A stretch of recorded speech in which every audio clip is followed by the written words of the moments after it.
शिक्षक कसा असला पाहिजे? शिकवणं वेगळं आणि शिकवणं वेगळं. एकच टॉपिक तुम्ही वेगवेगळ्या प्रकारे शिकवू शकता. आणि प्रशिक्षित शिक्षक नाही आहेत ही व्यथा आहे. विषय नुसता शिकवायचा नसतो, तर त्या विषयामागची मूल्य पण शिकवायची असतात. टीचिंग मेथड कशी बदलायची. परंतु विद्यार्थ्यांना समोर असून ते शिकवतीलच असं होणार. हे खरं ट्रेनिंग बीएड कॉलेजला दिलं जातं. विद्यार्थी त्या विषयाचा मास्टर होईल, पण त्या विषयातले व्हॅल्यूज त्याला कळणार. शिक्षक जे म्हणेल ते बरोबर आहे. तुमचं चारित्र्य आणि चरित्र हे विद्यार्थी बघत असतात. शिक्षक ह्या व्याख्येचं जेव्हा जेव्हा समाजामध्ये अवमूल्यन झालं, प्रशिक्षित शिक्षक तयार होण्याची जी प्रक्रिया आहे तीच कुठंतरी थांबते. समाज परिवर्तन करण्याचं सामर्थ्य शिक्षकामध्ये आहे. नमस्कार, मी Deepak Darade, for the people news मध्ये आपलं सर्वांचं स्वागत आहे. मंडळी, मुद्द्यावर बोलू हा आपला जो मुलाखतीचा विशेष कार्यक्रम आहे, यामध्ये आपण एका वेगळ्या विषयावर बोलणार आहे. शिक्षणाचा विषय. शिक्षण म्हटलं की जिव्हाळ्याचा विषय येतो, कारण आपली सगळी भविष्य आणि आपली जी भविष्यातली पिढी आहे ती या माध्यमातून घडत असते. खरं तर राष्ट्र उभारणीचं काम हे शिक्षणाच्या माध्यमातून होतं. आणि राष्ट्र उभारणीबरोबरच खरं तर विश्वाची निर्मिती सुद्धा.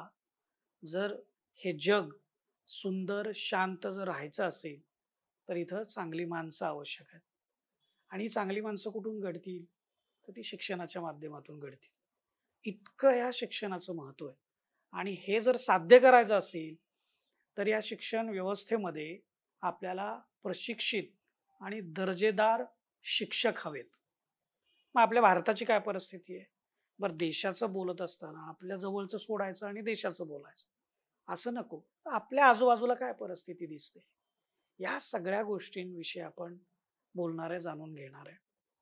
आपल्यासोबत जय गणेश कॉलेज ऑफ एज्युकेशन हे जे पुण्यातलं नरेमधलं कॉलेज आहे, जिथं शिक्षक तयार केले जातात, म्हणजे त्यांना प्रशिक्षण दिलं जातं. त्यांचे कोर्सेस म्हणजे BEd असेल, अशा पद्धतीचे कोर्सेस इथं चालतात. आणि या संदर्भामध्ये आपल्याशी बोलण्यासाठी या कॉलेजच्या प्राचार्य डॉक्टर मीना आहेर सोबत आहेत. आपलं मनापासून स्वागत आहे मॅडम. खूप महत्वाचा विषय. खूपदा या संबंधी बोललं जातं की शिक्षकच चांगले नाहीत, त्यांना शिकवताच येत नाही. अशा तक्रारी पालक करतात, विद्यार्थी करतात आणि आजूबाजूची सगळी मंडळी पण करत असतात. खूप साऱ्या तक्रारी आहेत. परंतु ही व्यवस्था का महत्वाची आहे, इथं प्रशिक्षण किती महत्वाचं आहे, किंवा इथं प्रशिक्षित शिक्षक कसे महत्वाचे आहेत, याविषयी ठोस भूमिका किंवा ठोस पावलं मात्र टाकली जात. तुम्ही अनेक वर्ष शिक्षक तयार करण्याचं काम करताय, प्रशिक्षण देण्याचं काम करताय, आणि आता तर तुम्ही प्राचार्य आहात. कसं बघता या विषयाकडे? आणि प्रशिक्षित शिक्षक नाही आहेत ही व्यथा आहे. त्याला कारण आहे, एकतर शिक्षकी पेशाकडे समाजाचा बघायचा आता दृष्टिकोन बदललेला आहे. प्रशिक्षण घ्यायला फारसे लोक उत्सुक नसतात, इच्छुकही नसतात. आणि दुसरी गोष्ट, बहुतेक जे संस्था चालक आहेत, अप्रशिक्षित शिक्षक नेमला की त्याला कमी पगार द्यायला लागतो. आणि IT मधल्या मुलं सुद्धा आता इकडे शिक्षकी पेशाकडे वळायला लागले. आणि एकदा फक्त इंग्लिश चांगलं बोलता येणं किंवा फक्त चांगलं सादरीकरण करता आलं की तो चांगला शिक्षक झाला असं काही संस्थांना वाटतं. दुसरी गोष्ट, हे जे मुलं आहेत जे ग्रॅज्युएट होत आहेत, डबल ग्रॅज्युएट होत आहेत, त्यांना असं वाटतं की मी माझ्या विषयाचा अभ्यास केला म्हणजे मी दुसऱ्याला शिकवायला लायक बनलो. पण असं नसतं. शिकणं वेगळं आणि शिकवणं वेगळं. तो विषय नुसता शिकवायचा नसतो, तर त्या विषयामागची मूल्य पण शिकवायची असतात. याचा कुठेतरी आपल्याला एक बांधावा लागतो की मूल्य आणि ते कंटेंट नॉलेज यांचा एक सांधा जुळवावा लागतो. आणि ते प्रशिक्षणातूनच आपण करू शकतो. पण हल्ली संस्था चालकांना मी सांगितलं तसं, किंवा शाळांना जे मॅनेजमेंटची कमिटी असेल त्यांना कमी पगारामध्ये मुलं मिळतात, त्यांना इंग्लिश बोलता येतं, प्रेझेंटेबल ते राहतात, आणि मग अशा मुलांना तिथे त्याने अपॉइंट करतात. मग त्यांनाही वाटत नाही की शाळा चाललीच आहे, सगळं ऑल वेल आहे असं त्यांना वाटतं सर. आणि म्हणून प्रशिक्षित शिक्षक भरणं ते तुम्ही जे आता म्हणालात, की म्हणजे इथं प्रशिक्षित शिक्षकच नाहीत बऱ्याच संस्थांमध्ये. पण मग असं चित्र का होतंय? आत्ताची सद्यस्थिती काय? म्हणजे आपल्या आजूबाजूला तर खूप साऱ्या शाळा आहेत, शिक्षण संस्था आहेत. मी तेच सांगते सर, की एकतर ग्रॅज्युएट, डबल ग्रॅज्युएट झालं, की मला माझ्या विषयाचं ज्ञान आलं. मी दुसऱ्याला शिकवू शकतो. ही हा एक समज विद्यार्थ्यांमध्ये निर्माण होतो किंवा होऊ घातलेल्या शिक्षकांमध्ये. जरी त्यांनी बी-एडला ॲडमिशन घेतलेलं असेल, तरी ते तितक्या गांभीर्याने ते ट्रेनिंग घेत नाहीयेत सर. म्हणजे आपण बघतो, की आता शिक्षक कसा असला पाहिजे? तर विद्यार्थ्यांना त्या विषयाची गोडी लावणारा, त्याच्यामध्ये समरस होऊन विद्यार्थी म्हणजे त्याला जो आवडेल तो विषय. मग तो कदाचित विज्ञान असू शकतो, गणित असू शकतं, इतिहास असू शकतो, भूगोल असू शकतो.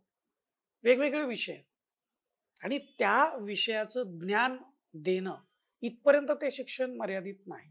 बरोबर. प्रशिक्षित शिक्षक जर असेल, तर त्यांनी त्या विद्यार्थ्यांना ज्ञान देण्याबरोबर त्यांची जी त्या विषयाच्या संदर्भातली जी गोडी आहे, ती वाढावी.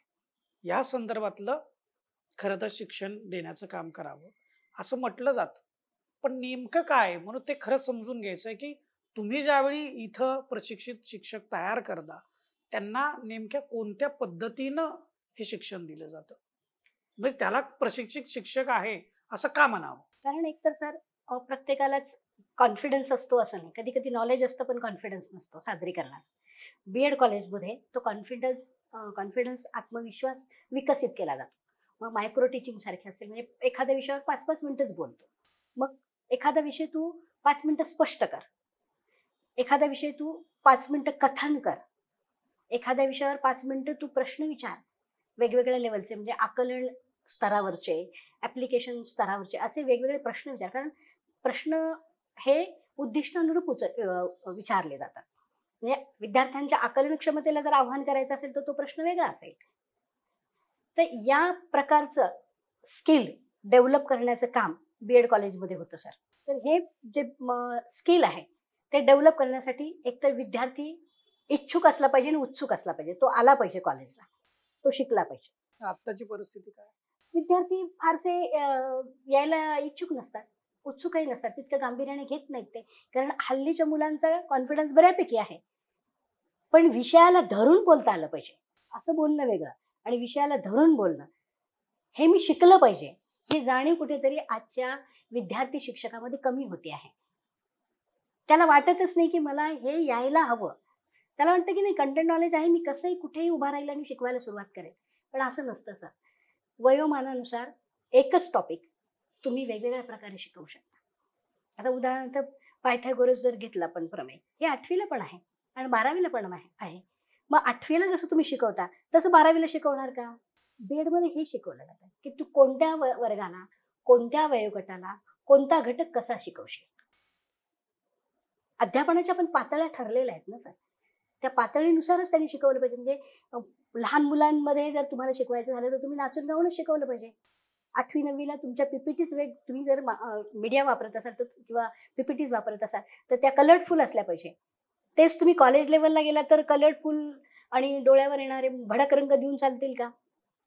नाही चालणार. 1ली किंवा 5वी पर्यंत तुम्ही हावभाव करून शिकवत असाल, ते चालेल. पण तेच कॉलेजला गेल्यावर तुम्ही हावभाव करून शिकवायला लागलात, तर ती चेष्टा ठरेल. म्हणजे वयोमानानुसार टीचिंग मेथड कशी बदलायची, हे खरं ट्रेनिंग बी कॉलेजला दिलं जातं सर. पण मी जसं आता म्हणाले, की हल्लीच्या होऊ घातलेल्या शिक्षकांना असं वाटतं, की मला बोलता येतं. चार चौघांमध्ये उभं राहून कॉन्फिडेंटली आपला विषय मांडता येतो. असं म्हणजे झालं माझं. म्हणजे शिक्षक झाले. म्हणजे मी शिक्षक झालो. मला विद्यार्थ्याशी काही घेणं-देणं नाही. नाही, मला 2 गोष्टी समजल्या तुमच्याकडून, की एक तर प्रशिक्षित शिक्षक असणं काय आहे आणि अप्रशिक्षित शिक्षक काय आहे. म्हणजे त्यांच्याकडे कॉन्फिडन्स आहे. ते सादरीकरण पण करतात. परंतु विद्यार्थ्यांना समरसून ते शिकवतीलच असं होणार नाही. बरोबर. पण आता मला खरं तर पुढचा एक प्रश्न त्याचाच पुढचा भाग आहे. तो विचारायचा आहे खरं तुम्हाला. ते प्रशिक्षित शिक्षकानं शिकवलं आणि अप्रशिक्षित शिक्षकानं शिकवलं. याचे दूरगामी परिणाम त्या विद्यार्थ्यांवर काय होऊ शकतात किंवा काय होतात म्हणजे? अगदी मी आवाजाच्या याच्यापासूनच सुरुवात करेन सर. बीएडला काय जे शिकवलं जातं प्रशिक्षित शिक्षक तो कसा असतो, तो आवाजावर पहिल्यांदा काम करतो सर, स्वतःच्या आवाजावर, की माझा आवाज दुसऱ्याला ऐकावासा वाटला पाहिजे, असा टोन माझा असला पाहिजे. अनट्रेन्ड जे टीचर्स आहेत त्यांच्याकडे बघितलं तर त्यांच्या आवाजाची पट्टी कधी वाढते, कधी कमी होते किंवा कर्कशपणे बोलतात. बीएडला पहिल्यांदा हे ट्रेनिंग दिलं जातं सर, की त्या एखाद्या मुलाचा आवाज जर कर्कश वाटत असेल, तो कितीच हुशार असेल, पण विद्यार्थ्यांना तो ऐकावासाच वाटत नसेल, तो नुसता कानावर आपटत असेल, मग त्याची हुशारी काही उपयोगाची नाही, कारण ते मुलांना ऐकावंसच वाटत नाही. मग पहिल्यांदा आवाजावर काम करायला सुद्धा बीएड कॉलेज शिकवतं. तो शिक्षक प्रशिक्षित असेल तर त्याचा आवाज हा अप्रशिक्षित शिक्षकापेक्षा नक्कीच वेगळा असतो सर. त्याची बोलण्याची स्टाईल नक्कीच वेगळी असते. त्याचा चेहरा बोलका असतो प्रशिक्षित शिक्षक जो असतो, कारण हा ही दृकश्राव्य माध्यम आहे, माझी बॉडी ही दृकश्राव्य माध्यम आहे. मला बाकीचं काहीच नाही मिळालं, नाही फळा मिळाला, नाही मी पीपीटी तयार केली, पण मी स्वतः आहे ना. मग माझी बॉडी लँग्वेज कशी बदलली पाहिजे as per age of student, ते बदललं पाहिजे, हे शिकवलं जातं बीएडमध्ये. अप्रशिक्षित शिक्षक काय करेल, त्याला जे येतं, त्याला जे सादरीकरण माहिती आहे, तो ते सादरीकरण प्रत्येक वयोगटाला वापरेल. मग त्याचे जे आउटपुट आहे, कदाचित कंटेंट नॉलेज मुलांना काहीतरी मिळेल, पण तो व्हॅल्यू इन्कल्केशन करण्यामध्ये कामयाब होईल असं मी सांगू शकत नाही. कारण बॉडी लँग्वेजवर पण बीएडमध्ये काम केलं जातं. सकारात्मक बॉडी लँग्वेज, विद्यार्थ्याला तू कमी नाही आहेस, तुझ्यात आहे, ते जे आहे तेच मला विकसित करायचं आहे. म्हणजे तुम्ही बघा, अप्रशिक्षित शिक्षक जर असेल ना, खास करून सायन्स मॅथचे लोक जाईल, की हा विषय फार कठीण आहे, आणि मग बघा तुम्ही सर्वे करा की सायन्स आणि गणित याला ट्युशन लावणारे विद्यार्थी खूप आहेत.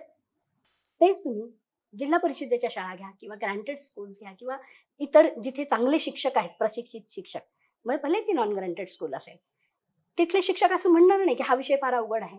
अरे काही नाही, तू भाजी विकायला जातो किंवा भाजी आणायला जातो, हे गणितच आहे ना, विकत काहीतरी घेतोय, गणित आहे ते. तू श्वास घेतोय, सायन्स आहे हे.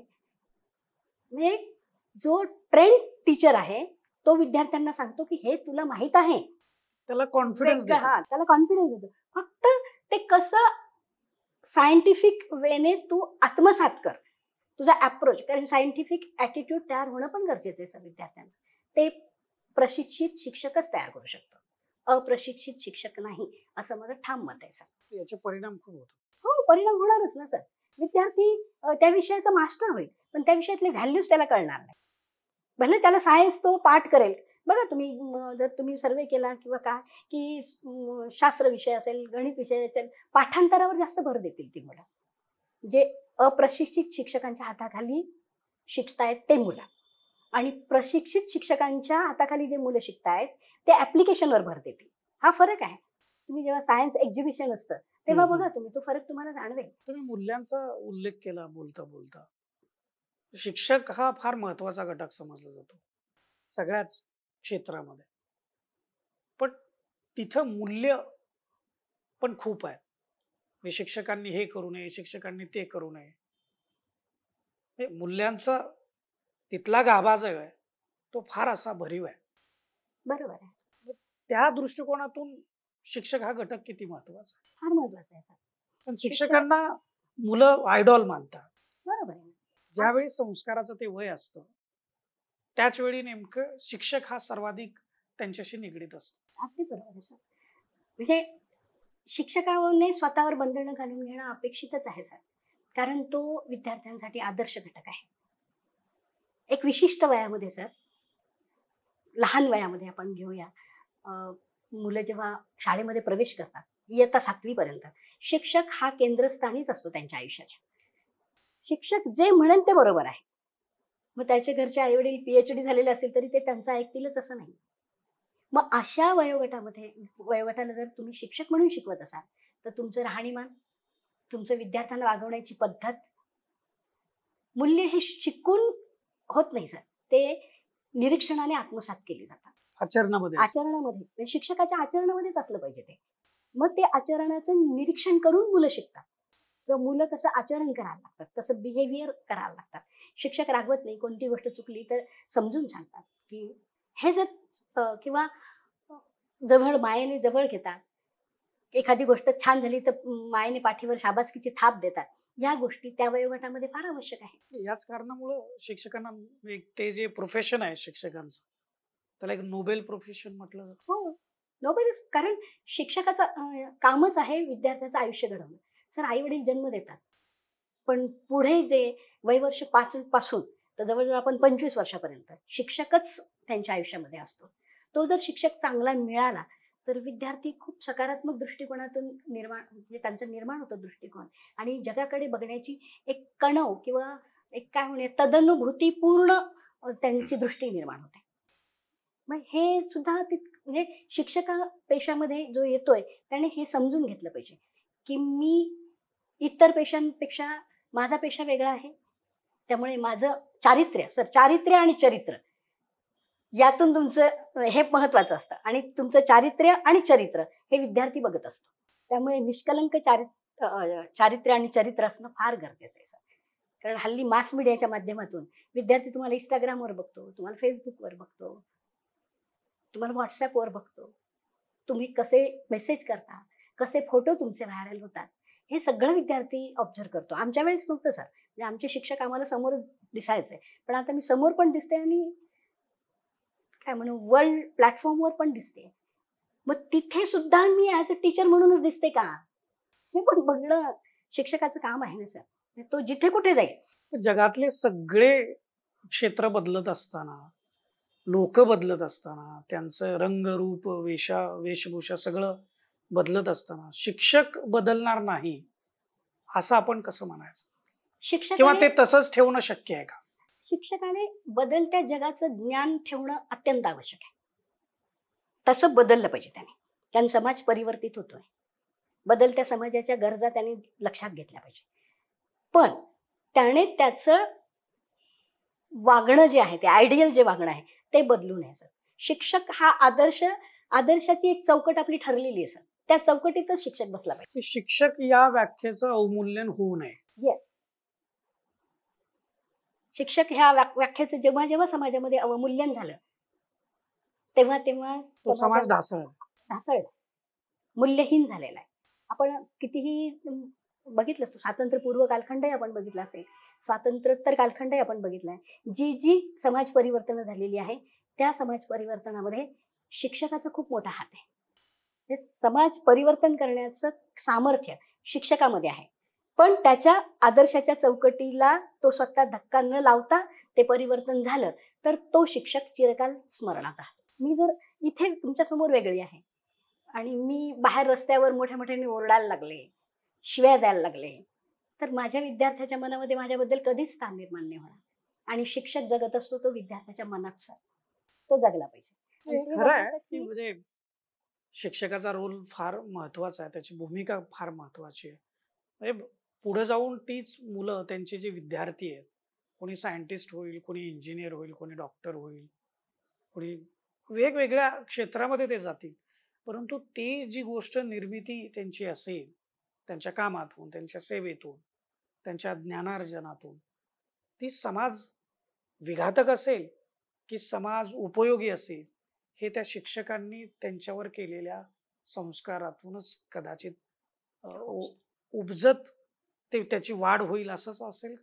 म्हणजे म्हणायला असंच म्हणतात सगळे, पण प्रॅक्टिकली किती? मी तेच म्हणजे सांगण्याचा तोच प्रयत्न आहे माझा, की शिक्षकी पेशात येऊ घातलेल्या कोणत्याही व्यक्तीने शिक्षकी पेशाची मर्यादा सोडून जर तो वागला, तर समाजाच्या विघातक मार्गाकडे जाईल. जर शिक्षकी पेशाची जी मर्यादा आहे, त्यात तो वागला, म्हणजे प्रामाणिकपणा, कमिटमेंट, समाज उपयोगी कार्य करणे, विद्यार्थ्याच्या मनामध्ये सकारात्मक आत्मविश्वास निर्माण करणे, हे जे त्याचं काम आहे, ते त्याने त्याच्या वागण्यातून, त्याच्या आचरणातून विद्यार्थ्यांपर्यंत पोहोचवलं पाहिजे. तर शिक्षक हा समाज योग्य रीतीने घडवण्यासाठी उपयोगी साबित होईल. नाही, आता तुमच्या या सगळ्या विवेचनातून एक बाब फार प्रकर्षानं तुम्ही मांडले, की प्रशिक्षित शिक्षक तयार होण्याची जी प्रक्रिया आहे, तीच कुठेतरी थांबते. थांबते आहे. आता ही गोष्ट कारण फार महत्वाची आहे. कारण एकीकडे आपण म्हणतोय भारताला महासत्ता करायचं आहे. भारत आता 4थी सर्वात जगातली मोठी अर्थव्यवस्था आहे. तर अशा पद्धतीमध्ये जर आपण पुढे जायचं असेल, आपला जर विकास साधायचा असेल, तर आपल्याला प्रशिक्षित मनुष्यबळाची फार प्रचंड गरज आहे. कारण शिक्षणातूनच स्किल्ड मॅनपॉवर तयार होणार आहे. बरोबर. त्यावेळी प्रशिक्षक शिक्षकाची फार गरज आहे. आणि नेमकं तिथंच तुम्ही म्हणता की तिथंच मुलांमध्ये गांभीर्य नाही, म्हणजे ते जे कोणी विद्यार्थी आहेत ते याच्यासाठी उत्तर काय असू शकतं येणाऱ्या काळात? येणाऱ्या काळामध्ये उत्तर शोधण्याची प्रक्रिया सुरूच आहे. कारण इंटिग्रेटेड टीचर एज्युकेशन प्रोग्राम जो आता NEP 2020 अंतर्गत इंट्रोड्यूस केला गेलेला आहे. 12वी नंतरच मुलं ह्या शिक्षकी पेशाकडे येणार आहेत. बरं. आणि 12वी नंतर आपल्याला सगळ्यांनाच माहिती आहे 10वी ते 12वी हा काय म्हणूया मेंदू विकसनाचा खूप शेवटचा टप्पा आहे. त्यात बुद्धिमत्ता तीव्र असते आणि अशा टप्प्यावर जर त्यांनी शिक्षकी पेशा स्वीकारला, इकडे तो वळाला, तर नक्कीच आदर्श शिक्षक घडवायला आपण यशस्वी होऊ. 4 वर्षाची प्रक्रिया असते. नवीन नवीन राष्ट्रीय education, शिक्षण धोरणामध्ये राष्ट्रीय शिक्षण धोरणानुसार बरं. 4 वर्षाचा हा प्रोग्राम असणार आहे. बरं. तर म्हणजे आता डीएड बीएड असे हे सगळे कोर्सेस हा संपले. काही दिवसांनी ते बंद होण्याची शक्यता आहे. बरं. आणि ITEP जे इंटिग्रेटेड टीचर एज्युकेशन प्रोग्राम जो आहे तो येतो आहे. तर 4 वर्ष विद्यार्थी घडतोय. त्याला त्याचा विषय पण शिकता येणार, म्हणजे तो केमिस्ट्री शिकेल, बायोलॉजी शिकेल किंवा मराठी शिकेल, हिंदी शिकेल. त्याचबरोबर एज्युकेशनशी सुद्धा त्याचा परिचय होईल. मग एक शिक्षक घडण्याची जी प्रक्रिया आहे ती प्रक्रिया हळूहळू हळूहळू पूर्ण होईल 4 वर्षानंतर. आणि 4 वर्षानंतर जे व्हॅल्यू आपल्याला इन्कल्केट करायचे आहेत त्याच्यामध्ये ते काम करायला आपण यशस्वी होऊ. कारण 1 वर्षाचा कालखंड, 2 वर्षाचा कालखंड कोणामध्ये मूल्य विकसित नाही करू शकत. 4 वर्षाच्या कालखंडामध्ये शिक्षकी पेशाकडे बघण्याचा एक सकारात्मक दृष्टिकोन तयार होईलच, पण समाजाप्रती माझी एक रिस्पॉन्सिबिलिटी, एक मोठी जबाबदारी समाजाने माझ्यावर टाकलेली आहे. त्याला मला पुरेपूर उतरायचं आहे. हा एक भावही त्याच्या मनामध्ये तयार होईल. तुम्ही मगाशी एक उल्लेख केला होता की प्रशिक्षित जे शिक्षक आहेत त्यांना जादा पगार द्यावा लागतो आणि जे अप्रशिक्षित आहेत त्यांना कमी पगारात तुम्ही सर्व्हिसला घेऊ शकता. तर याच्याच इथं म्हणजे आता जर चांगली हुशार विद्यार्थी जर हे टीचर होण्याकडे यायचं असेल तर त्यांना IT क्षेत्रा इतका पगार मिळाला पाहिजे, मेडिकल क्षेत्रा इतका पगार मिळाला पाहिजे, तर ते शिक्षक म्हणून येतील. निश्चितच पण ते आता होताना दिसत नाही. त्याला कारण आहे सर, NCT खूप साऱ्या कॉलेजेसला परवानगी दिलेली आहे. त्यामुळे कसे मागणी तसा पुरवठा झाला ना तर ते बरं असतं. आता मागणी कमी आणि पुरवठा जास्त असं झालेलं आहे. घरी बसून काय करायचं, तर मी जरी प्रशिक्षण ते रिगरसली घेतच नाहीयेत, घरी बसून काय करायचं, मग शाळेत जाऊया, 4-5 तास जात आहेत, अशा वृत्तीचे विद्यार्थी खूप तयार झालेले. आणि जेव्हा पुरवठा खूप होतो तेव्हा त्याची किंमत संपते. ITEPच्या माध्यमातून 4 वर्षाची प्रक्रिया असणार आहे. म्हणजे हळूहळू जेवढी मागणी आहे तेवढाच पुरवठा केला जाणार आहे. ऑटोमॅटिकली शिक्षकाचं स्थान उंचावणार आहे. कारण 12वी नंतर असेच विद्यार्थी, कारण सर बघा तुम्ही 12वी नंतरच्या विद्यार्थ्याला एक इंजिनियर व्हावंसं वाटतं, मेडिकलला जावंसं वाटतं. शिक्षकी पेशाकडे फारशी मुलं वळत नाहीत. ज्यांना खरंच ओढ आहे शिक्षक होण्याची तीच मुलं येतील. आणि जेव्हा मला आवडत्या क्षेत्रात काम करायला मिळेल तेव्हा मी माझा 100% देईन सर. आता इथे कसं होतं, काहीच करायला मिळत नाही, चला BEd करून टाकू, अशी भावना आहे. म्हणजे मला शिक्षक व्हायचंय म्हणून मी BEd करते अशातला भाग नाहीये. माझं कुठेच काही झालं नाही, मग BEd करून कुठेतरी कोणत्या तरी शाळेवर काम करू, अशा दृष्टिकोनातून त्यांनी BEd केलेले आहेत. पण आता जे गांभीर्य दिसत नाही BEd करणाऱ्यांमध्ये ते पुढच्या या नवीन शिक्षण पद्धतीमध्ये दिसेल का? दिसेल, नक्कीच दिसेल. कसं म्हणजे काय वेगळं काय आहे त्याच्यामध्ये? एक तर सिलेबस वेगळा आहे सर, पूर्णतः ट्रेनिंग तुम्ही बघितलं करिक्युलम, तर त्यांचं पूर्ण 4 वर्षाचा करिक्युलम खूप वेगळा आहे. आणि प्रत्येक स्टेजवर विशिष्ट प्रकारचंच ट्रेनिंग देऊन ते पुढे पाठवणार आहे. कंपल्सरी त्यांना क्लासेस करावं लागतं. येस कंपल्सरी प्रशिक्षण घ्यावं लागेल. कारण ती सर सेंट्रल टेस्ट होणार, त्यांची सेंट्रल लेवलला टेस्ट होणार. थ्रू आउट भारतातून विद्यार्थी येणार. आता इथे कसं होतं की CET महाराष्ट्र गव्हर्नमेंट घेतं, इथलेच मुलं, जवळपासची मुलं इथे येतात. आणि आणखीन चॉईस काय की माझ्या घराच्या जवळचं कॉलेज मी निवडते किंवा मला सहज जाता येता येईल अशा प्रकारचं कॉलेज मी निवडते आहे. त्यामुळे मी गेली काय किंवा मध्येच निघून गेली काय याचं गांभीर्य लोकांना राहत नाही. पण जेव्हा भारतातून मुलं येतील, मग कोणी आसामचा येईल, कोणी उत्तराखंडचा येईल, कुठूनही येईल तो. तो इथे राहूनच त्याला तो कोर्स पुरा करावा लागेल ना. त्याला हॉस्टेललाच राहावं लागेल आणि त्याला रिगरसली तो प्रोग्राम पूर्णच करावा लागेल. तसं काय कंपल्शन आहे हो, म्हणजे अटेंडन्स? कारण आताही अटेंडन्स कंपल्सरी आताही आताही आहे. मुलं ना अटेंडन्स आहे, पण त्यांच्याकडे गांभीर्य नाही. गांभीर्य नाही. पण ती मुलं मी सांगते 12वी नंतरच येणार आहे तो. त्यामुळे त्याने डोक्यात ठेवलंय की मला चांगला शिक्षकच व्हायचा आहे. दृष्टिकोनाचा फरक आहे ना सर. त्यांनी 12वी नंतर ठरवलंय की मला शिक्षक व्हायचंय म्हणून मी ती टेस्ट देणार आहे. ती सेंट्रल लेवलची टेस्ट होणार आहे. तो तेव्हाच टेस्ट देईल जेव्हा त्याला इंटरेस्ट आहे त्याच्यात, तेव्हाच तो पास होईल. इथे आता काय होतं, सीईटीला तुला 10 मार्क मिळाले तरी तुला ऍडमिशन मिळतंय ना. आणि मला काहीच कुठे झालं नाही म्हणून मी इकडे येतोय ना. हा फरक आहे ना सर. आता जे बीएड करायला येतात ते काय की मला कुठेच काही मिळालं नाही. मी बीएससी झालो, एमएससी झालो, मला काही कुठे काम झालेलं नाही. आता मी टीचिंग प्रोफेशनकडे जातो. किंवा मुली खास करून ग्रॅज्युएट झाल्या, लग्न झालं, 1-2 मूल झालं, आता काय करायचंय? झाली मुलं थोडीशी मोठी झाली. आता मी बीएडचा एक कोर्स करते आणि शाळेमध्ये लागून जाते. अशा मुलींची टीचिंग फॅकल्टीमध्ये महिलांचं प्रमाण जास्त जास्त आहे. तर अशा दृष्टिकोनाच्या मुली खूप इकडे येतात. 2-4 वर्षाचा गॅप आहे, कंटेंट नॉलेज पण विसरलेलं आहे. पण आता माझ्याकडे बीएडचं सर्टिफिकेट असेल तर मी कुठेतरी लागू शकते, असा त्यांचा दृष्टिकोन असतो. हा आत्ताच्या मुलींचा दृष्टिकोन. आणि जेव्हा 12वी नंतर मुली येतील किंवा मुलं येतील तेव्हा मला टीचरच व्हायचं आहे, मला ह्याच पेशात पुढे जायचं आहे. त्यामुळे तो ऑटोमॅटिकली चांगलं ट्रेनिंग घेईल ना सर. चांगले शिक्षक हवेत म्हणून आता ह्या पातळीवरचा तो विषय झाला, परंतु चांगलेच शिक्षक हवेत म्हणून संस्थांनी आग्रह धरायला हवा असं मला वाटतं. पण कारण त्याच्याशिवाय तुमच्याकडे चांगले शिक्षक येऊच शकत नाही. म्हणजे संस्थांनी, गव्हर्नमेंट तर धरतच आहे आग्रह, गव्हर्नमेंट काही अप्रुव्हल देतच नाही. संस्थांनी जर असा आग्रह धरला की आम्ही फक्त वेल ट्रेंड शिक्षक घेऊ, तर मात्र चित्र खूप बदलेल सर. आणि वेल ट्रेंड नुसतं नाही तर खरंच त्यांनी रिगरसली बीएड केलेलं आहे का, त्याच्यात काही स्किल आलेले आहेत का, इंटरव्ह्यू जस्ट तो आला, त्याला नाव वगैरे विचारलं, त्यांची सिलेक्शन प्रक्रियाच की त्यांना एक पाठ द्यायचा आणि मगच विद्यार्थ्यांनी अप्रूव्ह केलं तरच त्यांना घ्यायचं, असं काय करता येऊ शकतं? असं काही तेही करण्यापेक्षा मी म्हणते की 8 दिवसात एक पाठ निरीक्षण केल्यावर काही समजत नाही सर. मी सांगितलं तुम्हाला की तुमचं उद्या मॉडेल लेसन आपण घेणार आहोत, तेवढं टॉपिक तुम्ही तयार करून येऊन छान प्रेझेंट करू शकता.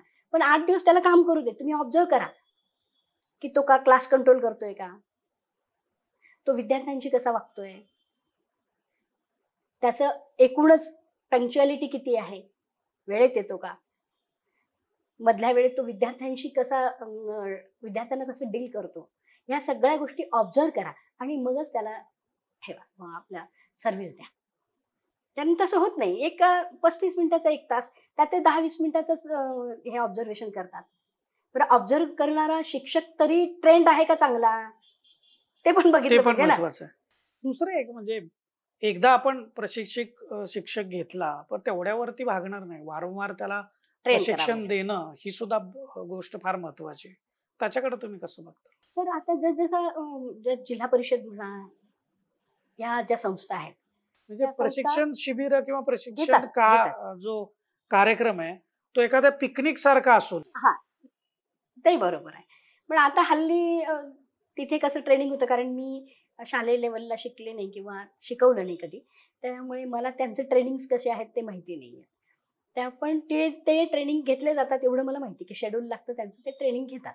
पण आता तिथे पिकनिक होते का तिथे खरंच ट्रेंड टीचर्स, अनुभवी शिक्षकांना बोलवून काहीतरी देण्याचा प्रयत्न. प्रशिक्षणाची गरज किती आहे? वारंवार प्रशिक्षणाची गरज आहे सर. काय होतं, एकदा मी परमनंट झाले ना, मला सगळं येतं, मला आता काही घेण्याची गरज नाही.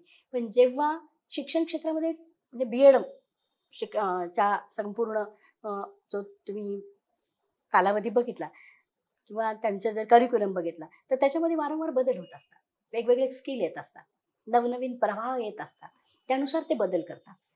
मग ह्या लोकांना जर वारंवार बीएडच्या शिक्षकांनीच म्हणजे एमएड झालेल्या किंवा एमएड कॉलेजेसनी ह्या लोकांचं जर ट्रेनिंग घेतलं तर यांना नवनवीन विचारप्रवाहांचा विचारप्रवाहांची ओळख होईल, त्याचबरोबर नवनवीन अध्यापन पद्धतींची ओळख होईल.